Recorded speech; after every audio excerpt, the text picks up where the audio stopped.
Olá, pessoal! Hoje no Mundo Político, nosso assunto é o desempenho da extrema-direita em eleições municipais. Quem são os conservadores radicais e que estratégias eles usam para alcançar o enraizamento político?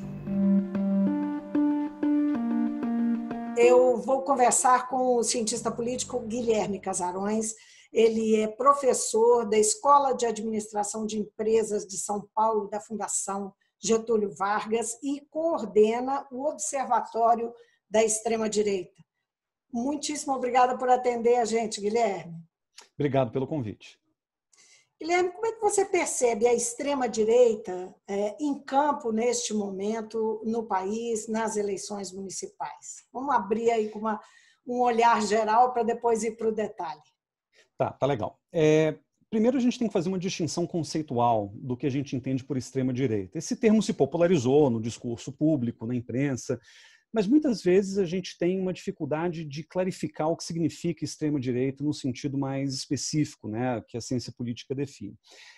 A gente tem, na realidade, dentro do campo conceitual, dois termos que se parecem, mas que não são exatamente sinônimos. Você tem uma extrema-direita, que seria uma espécie de termo guarda-chuva, que alguns também chamam de ultradireita, para caracterizar uma diversidade enorme de movimentos que se configuram, que se caracterizam por alguns traços principais. Então, por exemplo, a ideia de nacionalismo está muito ligada a essa noção de extrema-direita, a ideia de xenofobia, que alguns autores chamam de nativismo, que é aquela ideia de que a terra só pertence àqueles que nela nasceram. Existe um traço muito autoritário na extrema-direita, de uma maneira geral, e isso também a define.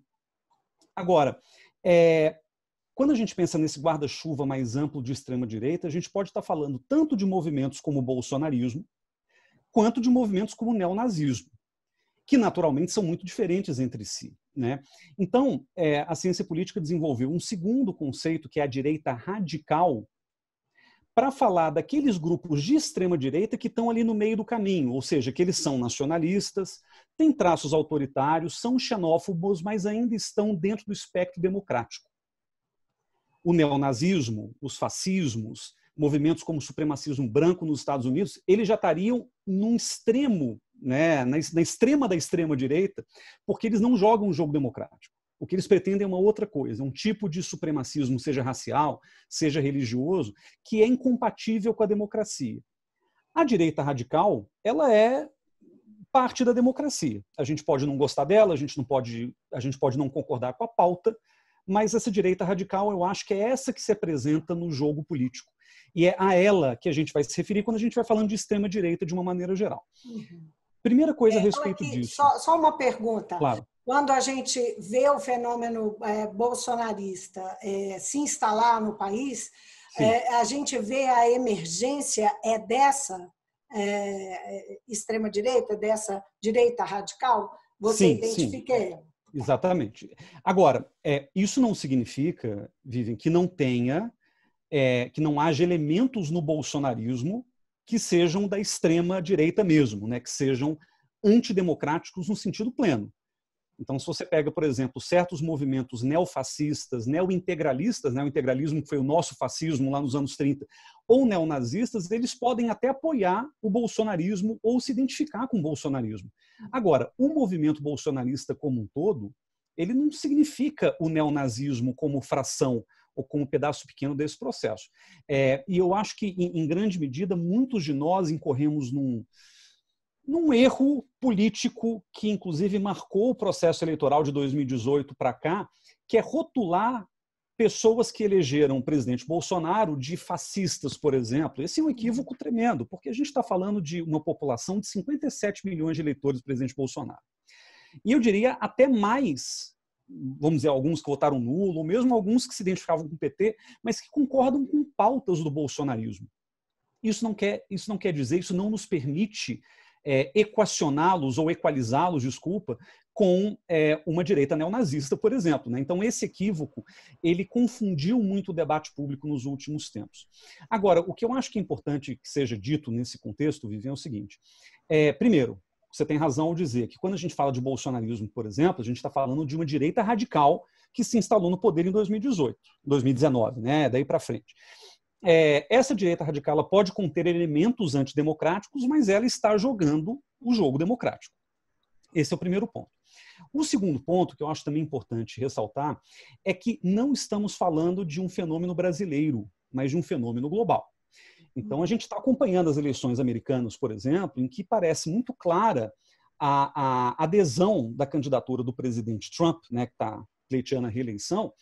Há também uma plataforma de direita radical, né, muito parecida com o bolsonarismo. Né? O trumpismo e o bolsonarismo eles são parte de um fenômeno muito semelhante, né, em vários sentidos. O presidente Trump, no primeiro debate presidencial, se negou, na verdade, se furtou a condenar textualmente, abertamente, um movimento supremacista branco, né, que foi um dos grandes temas, né, um dos grandes choques que a gente recebeu ao ver o debate entre ele e o vice-presidente Biden. Né? Porque ele entende que os supremacistas são não necessariamente, deixa eu ver se eu estou entendendo o que você está dizendo, não necessariamente ele tem um alinhamento total com eles, mas eles são aliados. Eles são aliados, sem a menor dúvida.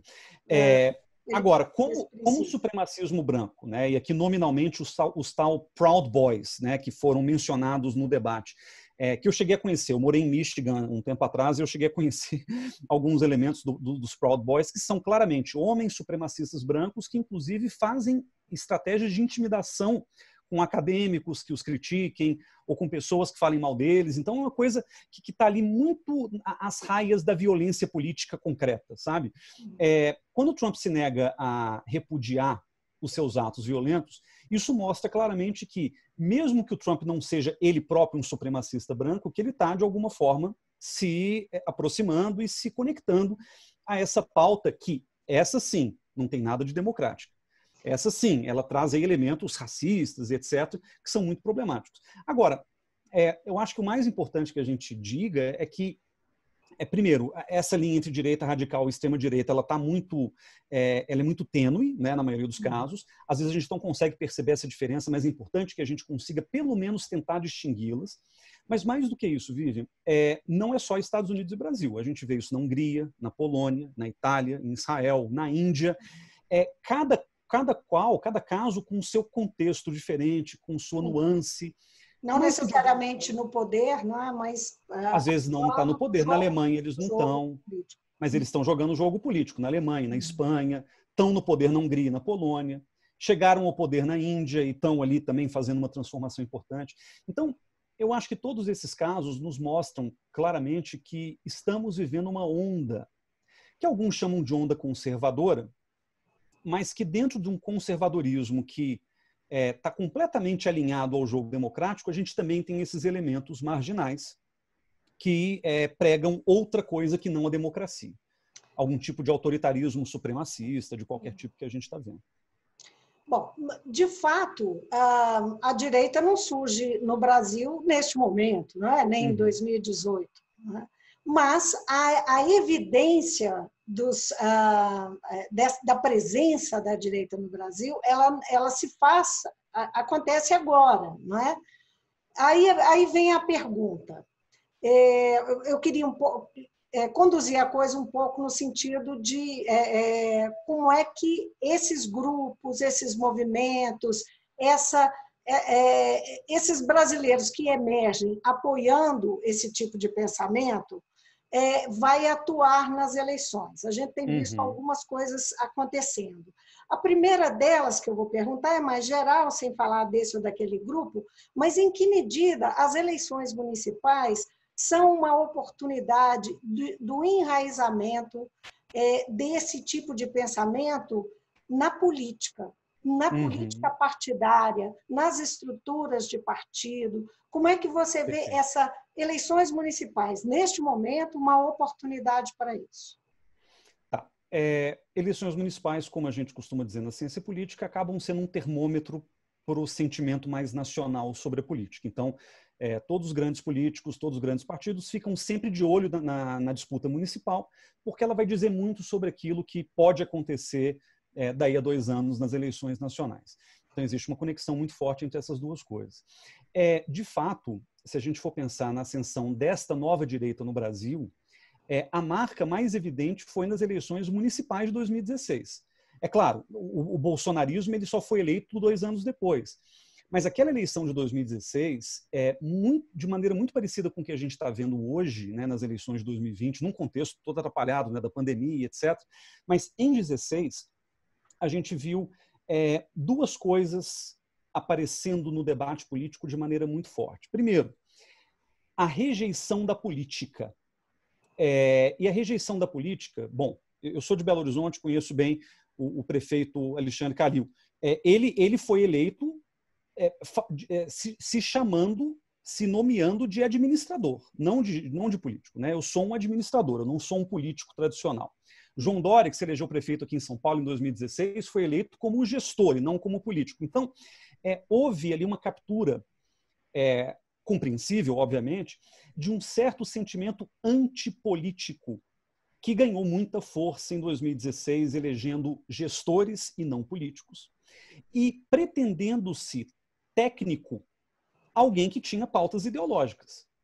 Essa separação entre técnica e ideologia ela não existe, mas ela foi construída e foi, vamos dizer, lapidada no contexto das eleições de 2016 justamente para poder dissociar aquela que era vista como a política velha, a política tradicional, a política corrupta, que havia desembocado inclusive no impeachment da presidente Dilma, e do outro lado você tinha o gestor limpo, honesto, transparente, eficiente, etc. Então essa é a primeira coisa que a gente vê em 2016 e que certamente vai acontecer de novo em 2020.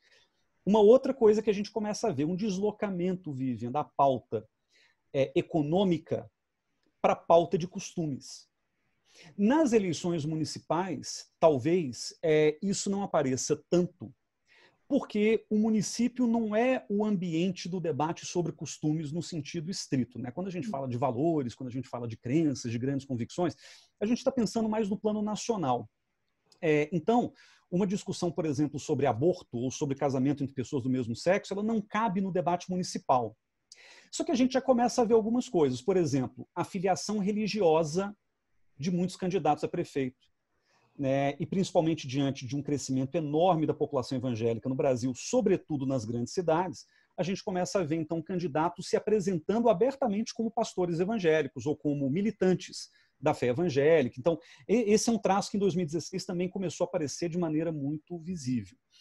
E um pedaço dessa pauta dos costumes... Um dado aqui, aproveitar, são mais de 5.500 candidatos com nomes ligados à religião. A maioria é pastor ou irmão, mas tem também sacerdote, só para pontuar o que você está dizendo. Sim. Os católicos, em geral, se envolvem bem menos na política por uma questão tradicional e uma questão até da hierarquia da igreja. No mundo evangélico, isso é muito mais liberal, digamos assim. Então, não tem problema um pastor de uma igreja se candidatar a um cargo público. E desde a Constituinte, na verdade, você tem grupos de evangélicos que estão cada vez mais envolvidos com a política, chegando num auge, eu diria, em 2018, com a eleição do presidente Bolsonaro. Mas um dado interessante é que esse deslocamento da pauta econômica para uma pauta de costumes, ela também vai ter um desdobramento que é o tema da segurança pública, esse sim pertencente ao município e etc., que acaba sendo uma leitura muito pouco prática e técnica e uma leitura muito profundamente ideológica sobre a questão da segurança pública, né? Então, essa coisa do bandido bom e bandido morto, que foi um dos slogans da campanha do presidente Bolsonaro, isso já começa a aparecer também em 2016, né? E isso explica não só, como você mesma falou, um número cada vez maior de candidatos, seja para a vereança, seja para a prefeitura, filiados a alguma fé, sobretudo a fé evangélica, mas também um número cada vez maior de candidatos vinculados a alguma patente militar. Sim. Então, PM, tenente, coronel, sargento, delegado, etc. E vale então, mais um dado, o número de candidaturas de policiais e militares dobrou de 2016 para 2020 e, na soma, prefeitos, vice-prefeitos e vereadores é 11,4% maior do que em 2016. Quer dizer, são dados concretos que mostram aí, apontam o que você está dizendo. O que eu acho interessante de se pontuar, Vivian, que a política brasileira ela caminhava num certo compasso até 2014, que era o compasso, vamos dizer, tradicional da política brasileira, meio, como a gente fala, centrípeta, né? Caminhando sempre para o centro, nunca polos políticos sendo eleitos, em geral, as candidaturas mais moderadas e etc. Essa foi a realidade do Brasil até 2014. Eu acho que aí tem um papel muito grande das grandes manifestações que a gente viveu de 2013 para frente, que elas vão pouco a pouco abrindo uma rachadura na política nacional e contribuindo para a polarização política que a gente vê hoje no Brasil, tanto no plano municipal quanto no plano federal. Muitos alunos me perguntam assim, professor, de onde nasceu essa nova direita? E eu respondo, ela nasceu nas ruas. Ela nasceu justamente naqueles movimentos que começaram lá pelos 20 centavos, depois viraram fora Dilma, não vai ter Copa e etc., até o impeachment. E nessa mobilização de rua, várias direitas com pautas diferentes. Era de direita, não? Exatamente. Não, começou como uma coisa até meio black bloc, meio anarquista, né? Mas pouco a pouco, alguns desses grupos que capturaram as manifestações, que começaram a ter proeminência nas manifestações, eles vão se encontrando. Então, é curioso porque monarquistas, que é um movimento que tem ganhado força dentro desse espectro bolsonarista, militaristas ou armamentistas, lava-jatistas, que é a turma do Sérgio Moro, que defendeu a Lava Jato e etc., no contexto ali do impeachment, conservadores, até vinculados ao escritor Olavo de Carvalho, né, os olavistas, como a gente chama. Todos esses grupos, eles já existiam de maneira fragmentária na política nacional, às vezes muito pequena, muito isolados, muitos na internet, né, muitos não tinham nem representação concreta, mas eles estavam ali proliferando-se nas redes sociais, e as ruas foram o espaço de 2013 em diante, que permitiu que esses grupos se encontrassem. E quando a gente fala de bolsonarismo como um guarda-chuva também que abriga todos esses movimentos, o bolsonarismo, Vivian, foi um movimento que unificou essas pautas. Então, o PM e o pastor da igreja da esquina, eles não necessariamente acreditam nas mesmíssimas coisas, mas eles estão unidos por alguns pontos em comum. E esses pontos em comum foram muito bem explorados pelo bolsonarismo, que vai ali... A bandeira da ordem, por exemplo, é uma delas? A bandeira da lei e da ordem, a bandeira da segurança pública, a bandeira do conservadorismo de costumes, né? Agora, sim. Eu queria questionar, você falou que é natural uma polarização, você estava mencionando especificamente a questão dos costumes, não é? De emergir possivelmente por conta desse público e dessa presença de religiosos e tal na disputa, e militares também, emergir a questão dos costumes. Mas, ao mesmo tempo, a gente vê nas campanhas, nas cidades, especialmente nas cidades maiores, uma presença muito grande de candidaturas à esquerda que são afirmativas no sentido de colocar aí num outro plano a questão dos costumes, que é no plano, a polarização do discurso aí em relação aos costumes, em relação à comunidade LGBTQI, em relação ao aborto, em relação a essas temáticas todas. Há, por exemplo, muitas candidatas, né, que são trans, né? É comum a gente ver nos grandes centros várias que são trans. Então, a toda ação há uma reação, a gente pode esperar esse embate por conta disso também, pela reação? Exatamente, acho que a gente está vendo esse embate na política nacional e, claro, isso transborda para as políticas municipais também. Candidaturas trans, por exemplo, isso é um grande avanço, né? Um grande avanço humano, pelo menos na minha forma de ver, que não havia, não se discutia, não era pauta, né? Isso virou pauta recente, né? Você tem uma ocupação de espaços da comunidade LGBTQI, você tem uma ocupação de espaços de candidatos negros, de candidatos periféricos, de candidatas mulheres, que vem afirmando a importância da mulher na política, e isso tudo é avanço. O grande problema que eu vejo é que, enquanto os grupos minoritários eles estão avançando dentro dos seus próprios campos identitários, a reação ela vem em bloco. E essa, aliás, é uma das grandes características do bolsonarismo, Vivi. O bolsonarismo ele conseguiu unificar um grande grupo difuso em resposta, como reação ao avanço dessa pauta progressista. Não à toa, o grande símbolo da campanha do Bolsonaro, além das frases típicas, bandido bom, bandido morto, Brasil acima de tudo, Deus acima de todos, era a ideia do kit gay, né? Que foi justamente, vamos dizer, o pesadelo conservador incorporado numa mamadeira ou em alguma coisa lá que era divulgada como se fosse, né, a grande ameaça à família de bem, ao homem de bem, etc. E isso ganhou muito terreno, principalmente por via das redes sociais, né? As redes sociais foram um grande espaço em que essas narrativas conseguiram se sedimentar e capturar o imaginário justamente dessa maioria do Brasil que é conservadora, mas que não tinha como pauta prioritária os costumes.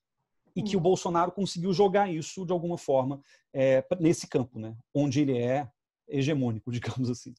Pois é. E tem a questão de que a nossa população, de uma maneira geral, me corrija se eu estou errada, mas ela tem um viés conservador forte, não é? Tem. Especialmente nos costumes, não? Bom, Que nós somos uma ultrapassa sociedade.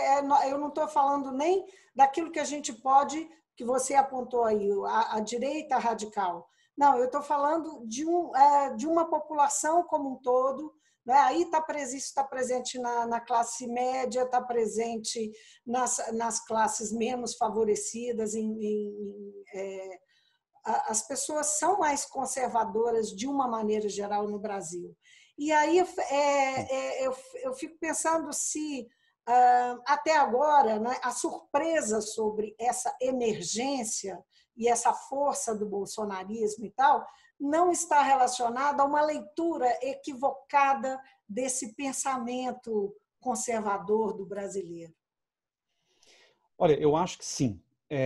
Digamos o seguinte, Vivian, existem explicações estruturais e conjunturais para esse conservadorismo.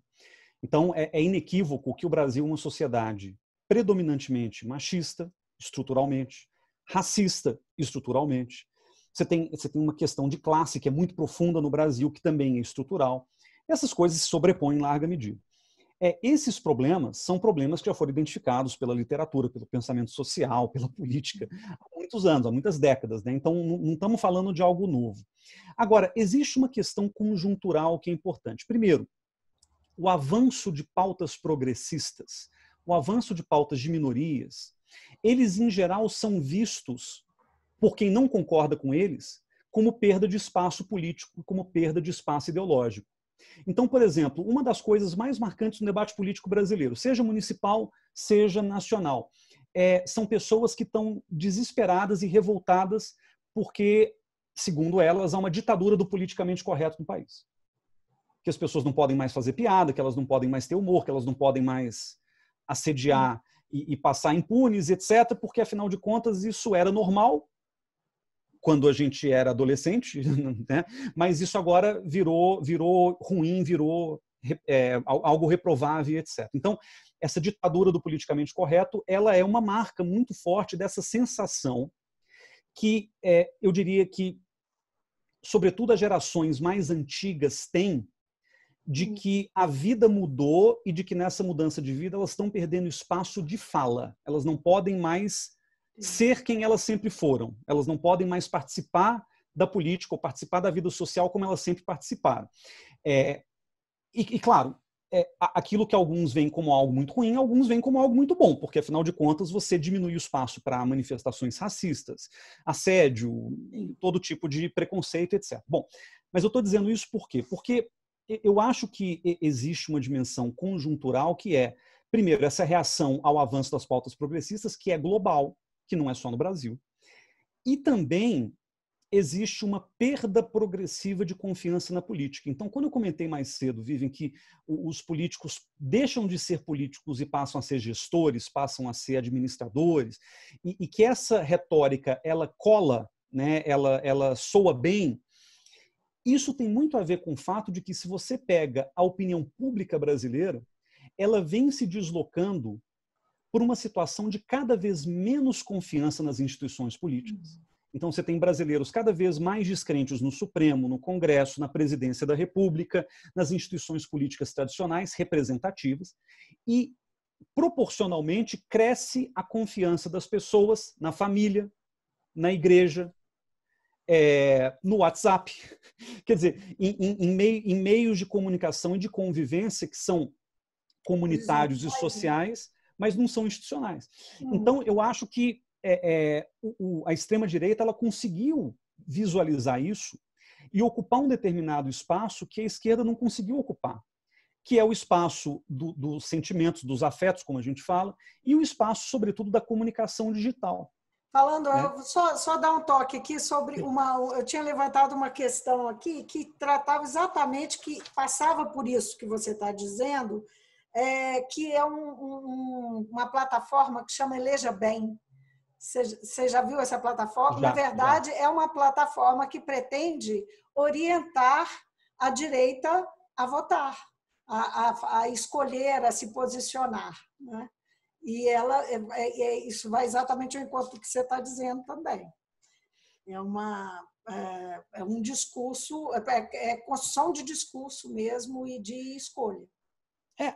Eu acho que a disputa política, Vivian, ela está muito hoje no campo das narrativas, né?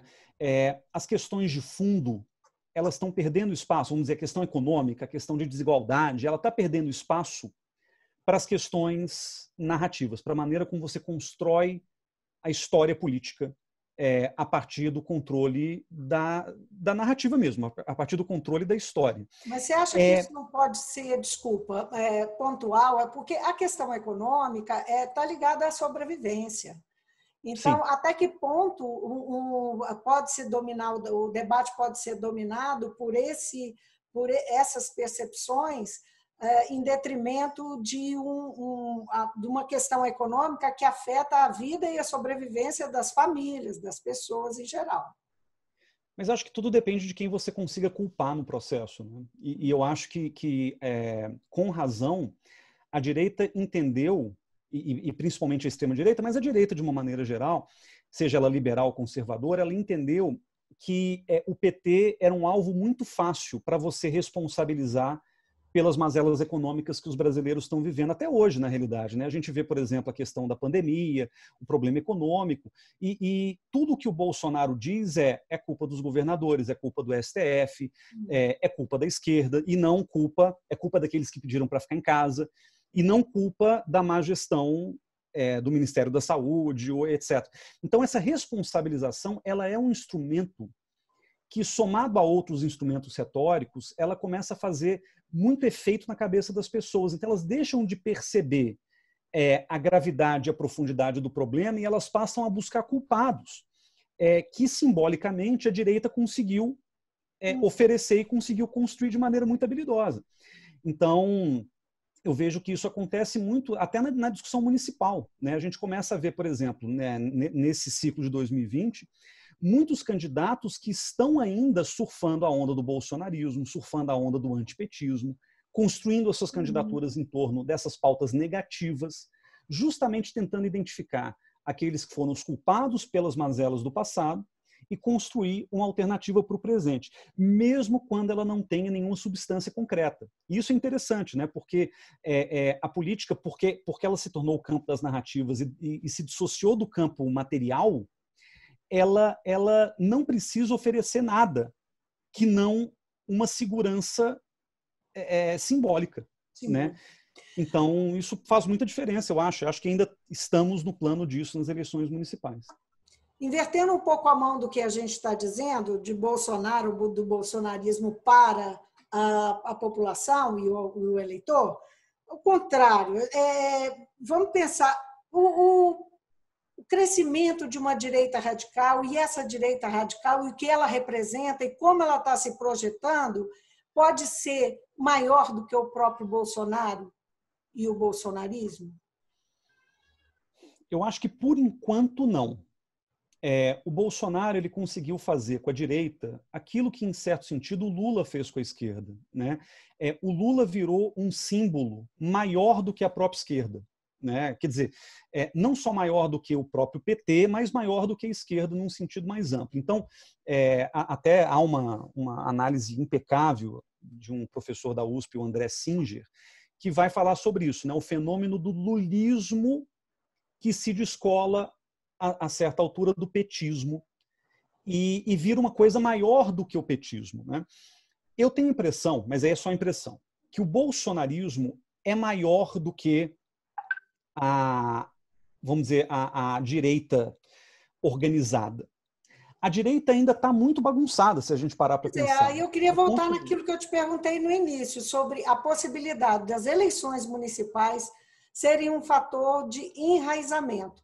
Eu tenho acompanhado o movimento, conversado com presidentes de partidos em geral, e nós temos um exército de partidos, pequenos partidos, que estão dando acolhida justamente a essas candidaturas não quer dizer que seja só nos pequenos partidos, mas especialmente eles estão acolhendo as candidaturas de generais, coronéis, delegados, delegadas e pastores e tal, sim, que vão representar essas candidaturas mais à direita.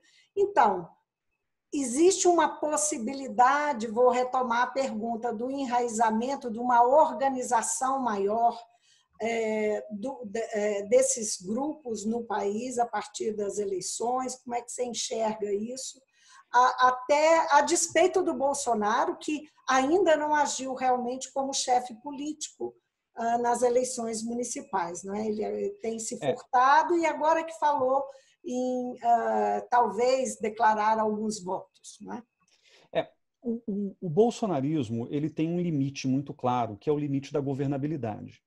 Porque o bolsonarismo ele tem uma singularidade com relação a outras experiências do mundo, porque ele chega ao poder muito pouco tempo depois dele surgir, né? Então, ele não teve um processo de maturação como expressão social para que ele pudesse, então, ser eleito. Ele foi meio que eleito no susto, né? Eleito ali em 2018, numa coisa... A gente não esperava, inclusive a ciência política fazia avaliações muito equivocadas sobre a eleição, achando que o Alckmin seria presidente, ou Lula, né? Então, tudo mudou muito rápido e o Bolsonaro ele foi alçado ao poder sem ter conseguido enraizar justamente. Então, a eleição municipal ela vai ter uma importância muito estratégica para o bolsonarismo, porque ela vai ser a conclusão de um ciclo eleitoral, que começa em 2018 meio claudicante e vai chegar em 2020, então, com a possibilidade realmente de se consolidar. Qual é o problema? Pelo menos eu vejo dois. Primeiro, o bolsonarismo esbarra na questão da governabilidade, ou seja, o próprio Bolsonaro, que começou o governo, aliás, super ideológico, dando muita voz para essas manifestações religiosas, ideológicas, ultraconservadoras, militaristas, etc., no governo, o Bolsonaro já começou a dar passos atrás nessa combinação aí de forças com o centrão, né? Então,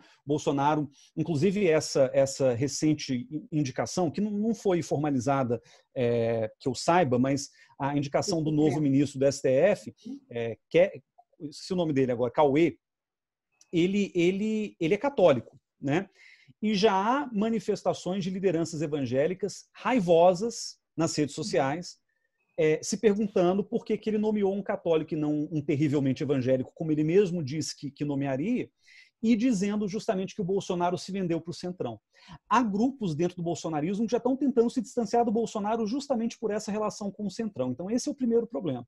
O segundo problema é que o Bolsonaro não conseguiu, em tempo hábil, consolidar um partido político de extrema-direita no Brasil, ou de direita radical. Seria a Aliança pelo Brasil. Se você lê o programa do partido, ele tem ali contornos ultraconservadores, religiosos, belicosos, e é uma coisa, inclusive na Folha de São Paulo saiu uma matéria um tempo atrás sobre isso, ele é o partido mais à direita da história política do Brasil, muito mais do que a Arena, muito mais do que qualquer partido de direita, talvez comparável só com os integralistas da década de 30, em termos de conteúdo ideológico conservador ou de direita. Pois bem, o Bolsonaro não conseguiu fazer esse partido. Então, o que vai acontecer, como você mesmo destacou, é que você vai ter pequenas agremiações, dando espaço, e aí Patriota, PSL, o PRB, né, que é da Igreja Universal, o PSC, que é ligado à Assembleia de Deus. Você vai ter um monte de pequenos partidos que, de alguma forma, vão projetar essas candidaturas filiadas ao bolsonarismo de alguma maneira. O problema é que, como você não tem uma força partidária unificada, Isso pode prejudicar tanto a arrecadação de fundos, isso pode prejudicar a organização partidária, porque o partido ele precisa de uma máquina. O Bolsonaro conseguiu fazer isso em 2018 com o PSL e ele fez um milagre do ponto de vista eleitoral. Ele conseguiu eleger uma bancada de 52 deputados, sozinho. Isso foi o maior fenômeno eleitoral que a gente viu na história recente do Brasil. Quer dizer, não ter uma estratégia unificada pode ser um dificultador para o quê? Para a eleição do Bolsonaro em 22? Eu acho que vai ser um dificultador para o Bolsonaro conseguir capitalizar em cima dessas candidaturas bolsonaristas, né? Então, pode acontecer, Vivian, como aconteceu em 18, desculpa. O Bolsonaro se elege, muitos se elegem na rabeira do bolsonarismo, ou seja, Bolsodória, né, como a gente viu, ou o próprio governador Zema de Minas Gerais. Então a gente viu muita gente se elegendo junto com o Bolsonaro, mas que em algum momento vai se distanciar do bolsonarismo e não vai querer mais se identificar com o bolsonarismo. Isso pode acontecer. Então você tem hoje um fenômeno que é até curioso, que são os ex-bolsonaristas, né, que não são de esquerda, não são de centro, continuam mantendo suas plataformas conservadoras, mas que não se identificam, não querem mais se identificar com o presidente Jair Bolsonaro. Então, eu acho que tem muita gente que pode caminhar nesse sentido, que é se eleger aproximando-se da figura do Bolsonaro, até mesmo contando com apoio direto ou voto do Bolsonaro, e depois se distanciar. Porque como você não tem um mecanismo de sanção partidário nesse caso, fica muito difícil o Bolsonaro controlar. O Bolsonaro é um presidente sem partido. Então a gente está numa situação... Mas, de qualquer maneira, o grande favorito para 2022. Não, sem dúvida. No momento em que a gente está, não tem dúvida. Mas a grande questão é que, do ponto de vista municipal, olha para os filhos do Bolsonaro, por exemplo. Cada um dos filhos está num partido.